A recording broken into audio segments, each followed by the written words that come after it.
Hello, hi guys! Magandang hapon sa inyo lahat. This is your guest, Mamasagrid Channel, a faith healer, also matarder. So ngayong hapon na to, tignan natin sabihin sa iyo ng ating mga gabay. So this is a weekly gabay for the month of April 15 hanggang April 21 for the sign off. For the sign off, Sagittarius. So Sagi, welcome sa my channel. Ano kayong messages, advices, and spirit guides ang ating masasaga for today's video? Kanino kayong energy or kaganapan sa buhay ng mga Sagittarius ang ating mga gilap? So guys, this reading is a general reading lamang din at makaka-resonate. Tunay lamang po ang makaka-relate sa inyo. And comment down below kung kaninong energy ang ating nasagap. And because don't forget to like and subscribe my channel and notification bell for more videos update request. Maraming salamat po sa mga walang sawang pagsuporta sa aking channel, lalong-lalo na ang hindi skip ng ads na way pagpalain kayo ng Diyos at may kapal. Siksik, liglig, nag-uumapaw na biyayang manong balik sa inyo. So let's see guys, what is the messages? Advice sa inyo ng ating angel spirit for the sign of Sagittarius. So let's see and watch this. Ano kaya kaganapan sa buhay ng mga Sagittarius ang ating may hahagilap? So let's see. Bulabugin, alamin at tuklasin na natin yan. Angel Spirit, please give me information po. Okay, so this is something guys with Two of Pentacles. Na maging balanse ka dito, no? Physical and mental and emotional. So kailangan magiging balanse ka. Timbangin mo yung mga bagay na makakatulong sa'yo. Yung mga bagay na alam mong magsiserve sa'yo, no? Additional messages. So there's a Justice card. Now, there's something, a good karma coming for you. May karma dito. Now, ano man yung mga bagay na gagawin mo, magbabalik sa iyo yan. Ano man yung mga bagay na gagawin nila sa iyo, babalik sa kanila yan. What goes around comes around. And because there's something, justice will be served. No? And there's something, the Six of Cups. Now, there's something, a past person coming back. No? Maaaring nga bumabalik doon sa tao na to lahat ng mga bagay na ginawa sa iyo. No? Maaaring sinaktan ka. No, iniwang ka, maaaring kumbaga ganun din ang nangyayari sa kanya. No, or either there's something, a past situation na kailangan mo nang i-let go o pakawalan. So let's see what is the actual messages. And there's a star card for healing and recovery, na magkakaroon ka na ng healing, hope, may pag-asa, no, at mayroong himala na makakalaya at makakawala ka na dyan sa nakabaong nakaraan. No? Kumbaga, unti-unti ka na makakalaya dyan. And there's an Ace of Cups. There's something a new love coming in for you. Magkakaroon ka ng bagong pag-ibig, no? There's something a new love, because new opportunities, new beginning. And there's an Ace of Wands. So there's something a new project, new ideas, new plans. So maraming mga bagay na bago dito. No, parang babaguhin ito lahat ng mga bagay na nangyari from the past. Oh, this is a moment, guys, for a changes coming in. Now, what is the Two of Pentacles? Represent for a higher fun, for lesson learned. Na matuto ka na from the lessons. Na matuto ka na sa mga leksyon, sa mga bagay na pinagdaanan mo. Ano man yung mga bagay na nagbigay hinanakit at pananakit sa'yo. Kailangan mo maging balanse at pakawalan na yan. What is the Justice card? So, there's a Page of Cups by intuition. Makinig ka sa gut feeling mo. Makinig ka sa vibrations mo dito. Na kumbaga sinasabi dito, isa lang alam mo ang ating Panginoon at i-surrender sa kanila lahat ng bagay. No? There's something Six of Cups, represented with the Two of Cups, with a partnership. No? Kumbaga magkakaroon ka ng bagong pag-ibig dito and there's something new, new business venture, a new adventure coming in for you. No? Sinasabi sa'yo dito na huwag kang gagante, hayaan mo yung karma, no, ang gumanti para sa'yo. What is the Star card? Represent with the Nine of Wands. So this is something guys with a perseverance. So kailangan mo magtiyaga sa ginagawa mo, no, sa gagawin mo pa lang. At the same time, magkakaroon ka na ng healing recovery from that. No, basta wag kang mawawalan ng pag-asa at wag kang mapanghinaan ng loob na makakabangon ka din, no? At lahat ng mga pangarap mo matutupad. Let's see what is the Ace of Cups. Represent with Five of Swords. Nagkakaroon ng self-sabotage that because of your actions. So just being aware, ha? Kumbaga there's something a new love coming in. May bagong pag-ibig. Then of course, mag-ingat lang kayo with your action and movement. No, baka at the end of the time, baka magsisihan mo. What is additional messages with the Ace of Wands? The Ace of Wands represents the Three of Wands. There is something waiting for a ship. No, kung sinasabi dito, maghihintay ka na, o yung hinihintay mo ay maaaring dumating na. No, magkakaroon ka ng bagong plano at bagong pangarap dito. Matutupad mo na. Oh my God. No, there's something ambition into reality. Let's see. What is the Two of Pentacles versus the Hierophant? Represented with the King of Pentacles. So this is something, guys, bit of balance. So magiging balance ka dito, physical, mental, and emotional. Na magiging practical ka na rin at the same time. No, at sinasabi sa'yo dito na pangalagaan at protection mo yung mga pinaghirapan mo. No, yung mga bagay na nangyari sa'yo from the past. No, natuto ka na. No, yung mga bagay na nangyari sa isang leksyon na yon para hindi na muling mangyari pa. No, wag ka na ulit pakukulong dyan sa sitwasyon na yan. No, matuto ka nang palayain yung sarili mo. And of course, there's something, guys, with the Queen of Swords, there's something, look at the bigger picture, i-clear mo yung boundaries, no, alisin mo yung mga bagay na alam mong hindi nakakatulong for you, no, makinig ka sa intuition and gut feeling mo, dahil ko sa kailangan mo i-surrender lahat ng bagay, no, hindi mo kailangan, kumbaga, itago yung nararamdaman mo, kailangan mong pakawalan yan. What is the Six of Cups versus the Two of Cups? Reference with the Seven of Pentacles, harvest moment, magka-harvest ka na rin at the end of the time, no? Yung mga matagal mo nang hinintay, yung gusto mo na magmahal, gusto mo nang dumating yung taong para sa'yo, huwag ka mag-alala. Darating yan. On the right time, on the right place. And there's something the Four of Cups just re-evaluate or analyze, no? Clarifying for star card, because the Nine of Wands, no? Dahil sa pagtsatsaga mo, darating tong bagay na to, kailangan mo muna pag-isipang mabuti. No? Kumbaga, pag dumating to, susubukan sasabihin sa'yo dito na, natuto ka ba? Alam mo na yung dapat mong gawin. No, mag-adjust ka with your behavior, with your attitudes, and having respect, no, in each other, no? What is the Ace of Cups versus the Five of Swords? There is a Five of Pentacles. Some of you guys na nakakaranas ng financial loss or financial crisis dahil, kumbaga, todo bigay ka rin dito, no? Parang kapag nagmahal ka, nakakalimutan mo rin yung sarili mo. No, sinasabi sa'yo dito na alagaan at mahalin mo yung sarili mo at kailangan maging balanse ka. No, hindi pwedeng todo bigay. What is the Ace of Wands versus the Three of Wands? There's a Queen of Wands by confident. No, lakas ang loob mo, maging matapang ka. No, nakaharapin lahat ng mga bagay na kinakatakutan mo. Darating yung araw na, or darating na itong araw na to, na yung hinintay mo maaring makuha mo na. No, so let's see what is additional messages pagdating sa outcome. There's something, the world, no? The world represents something trouble, success, accomplishment, a victory, no? Or either babaguhin yung mundong ginagalawan mo. And there's something, the Queen of Cups, magiging kalmado na ang iyong emosyon, na magiging mature ka na, hindi ka na basta-basta nagpapadala, no? Sa mga sulsol, buyo, no? Nang nino man, matalino ka na sa kung ano-anong papasok sa isipan mo, hindi ka na magpapadistract. And there's a Ten of Wands, no? Kumbaga, sinasabi dito na makakalaya ka na from this burden. No? There is something relocation. Some of you guys may paglipat talaga, no?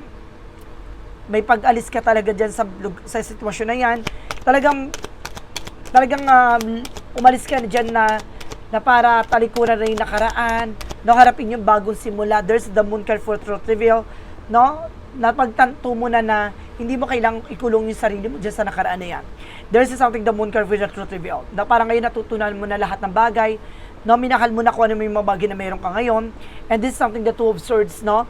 Nga lang nahihirapan ka pa mag-decide, no? Kung ano ba talaga yung kailangan mong may sakatuparan.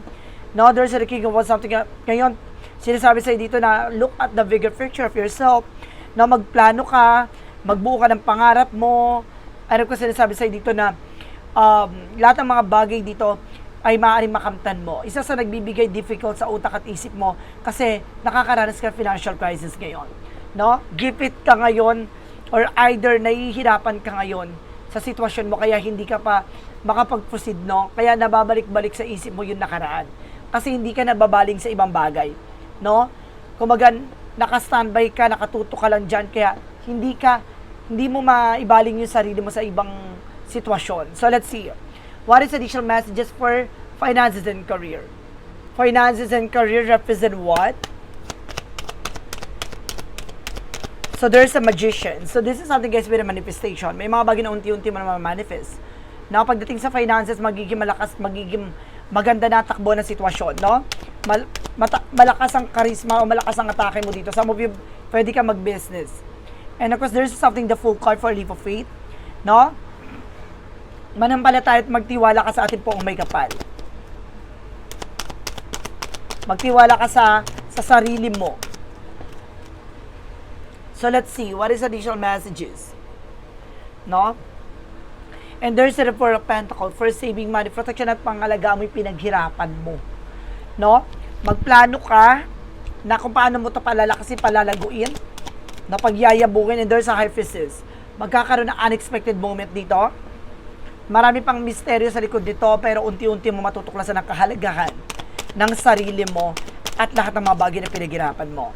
And of course, there's a Nine of Swords, no? Nagkakaroon ng anxiety, sleepless nights, na dahil sa pag-overthink, inisip mo baka hindi mag-grow, baka hindi magtagumpay itong plano mo. No. Kailangan mong, kumbaga, titignan yung lighter side of the situation. No? Huwag kang maging nega. And there's a strength with a confident. Lakas mo ang loob mo. Maging matapang ka. No? Sisimulan mo ng panibagong eksena sa buhay mo. Kailangan matapang at malakas ang loob mo. So let's see, about naman tayo sa love life. So there's a Six of Swords with the transition. Some of you makakalipat, makakalis na kayo dyan sa lugar nyo. Or some of you guys makakaalis na kayo sa isang relasyon na punong-puno ng bangungot. And there's a Five of Wands. So see, kumbaga sinasabi dito, some of you may mga relasyon na may mga kakompetensya, kalaban. No, meron ditong, kumbaga, nagbibigay komplikasyon yung family related with the toxic family. And there's another so with the success driver. No, magtatagumpay ka. No? Makukuha mo talaga at kumbaga makakasama talaga yung para sa'yo talaga. And there's a Nine of Pentacles, being secure. Maging secure ka pagdating sa love life. No? Stop posting by social media, stop flexing. No? Kasi may mga tao dyan na iinggit. No? And this is something, the Six of Wands for victory. Magtatagumpay ka. No? Makakasama mo siya at maaring, kumbaga ito na yung, siya na yung taong makakasama for long. There's a judgment. Mag-ingat ka lang with your action and decisions, no? So let's see what is additional messages tayo pagdating sa kalusugan. There's an Eight of Cups, no? Kailangan mo na i-let go yung nagbibigay negatibo sa utak at isip mo, no? Iwasan mo na yung mga bawal sa'yo. And there's something, the Devil card. Oh my God. Some of you guys, no, may gumagawa pa ng hindi maganda sa kalusugan mo dito, no? Para mag-emote ka, para ma-depress ka. No, some of you, meron pa ditong ex na hindi makamove on. And there's a Six of Pentacles, no? Humantong pa na para bayaran tong tao na to para gawang ka. And there's a Ten of Swords, no? Talaga, there's something sabotage. Talaga may sumasabotahe talaga sa'yo dito. And there's a Nine of Pentacles, no? Para humina rin ang finances mo. At magkaroon ka ng failure pagdating sa kalusugan. Na mag-ingat kayo guys ha. Dahil kasi mag-cleansing kayo para makatulong for you, na para makawala dito sa negative na to. At the same time, kailangan nyo na protection para hindi kayo napeperwisyo. Kasi tinitirada kayo dito sa kalusugan. No, para mag-fail, no, ang inyong kalusugan. So let's see. Let's proceed tayo with the magical fairy messages and there's an advices. Now with an angel spirit. So let's see and watch this. Magical fairy messages represent what?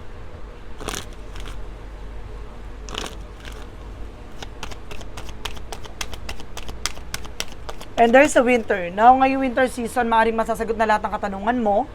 And there's a vegetarian. Now, kailangan mo na more on veggies. Now, more on gulay. And there's a spring. There's something blossoming. No, lalakas ang yung finances. Magiging maganda na takbo na sitwasyon mo.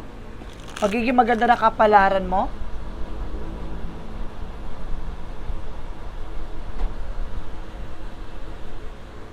What is a yin and yang oracle card? And there's a release. No, may mga bagay na unti-unti mo na matatanggal, makakalaya, makakawala. No, i-surrender mo lahat, bitawan mo. There's an auto with harvest moment. No, mag-harvest ka dito at the end of the time. And this is something shadow with the moon card. No? Kung baga sinasabi dito, malalaman mo lahat ng bagay na nagdulot ng kadiliman sa buong pagkatao mo. No, lahat ng bagay na kailangan mo malaman, mauunawaan mo na. No, ibabahagi na sa ito. No, ipapakita na sa iyo, no, ng ating angel spirit. So let's see what is the initial messages with an angel spirit, guys. With synchronicities, and there's a persistent. No, kailangan tuloy-tuloy ka lang, hindi pwede pa bago-bago ka ng desisyon sa buhay. And there's a friend, some of you guys na mas bata pa yung person mo, o mas bata ka sa person mo. And there's a roots, no? Some of you may ugat talaga ng eksena. No, may pinanggagalingan talaga dito. Some of you meron ditong meron nakalasan sa kinulam talaga para wala mapakinabangan, ganon, ganyan. No, para hindi ka mapunta sa iba, para hindi ka maging masaya. Oh my God. Let's see what is the romance angels. And there's a breakup. No, some of you nagkaroon talaga ng breakup dito. No, there's an ending. Tinapos ang relasyon. And there's an ex-lover. No, some of you may ex-lover naman dito. And there's an sorry. Some of you may hingi ng tawad from the past.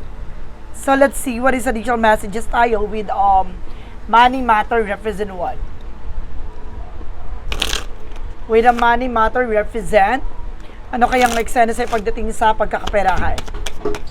And of course, there's something shedding. Mag-ingat kayo sa mga nagbabalat kayo.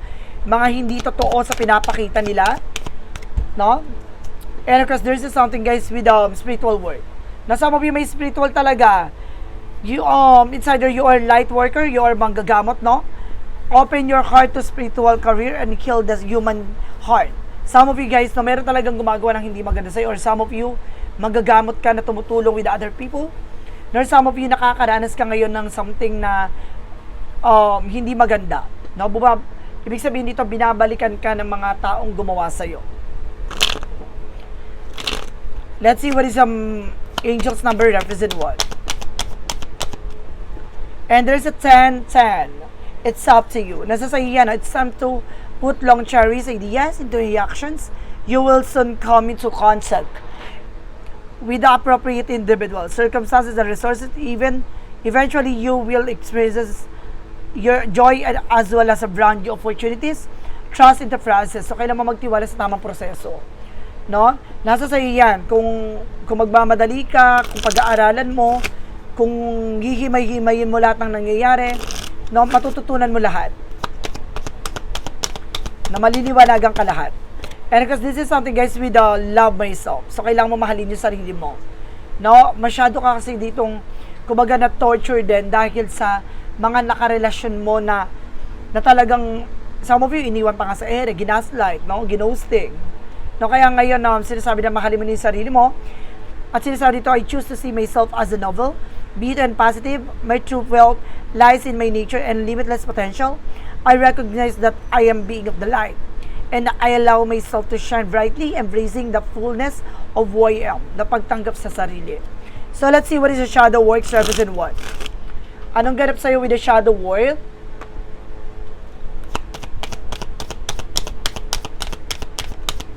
Represent with the unmasking truth. No, para sinasabi sa iyo dito na ibabahagi na dito lahat ng katotohanan. No, ipapakita na lang yung mga bagay na hindi mo palubos na nauunawaan na to hindi totoo, na yung mga bagay na pinapakita ng ibang tao sa iyo, makikilala mo na. No, the eyes sees only what the mind is preferred to know.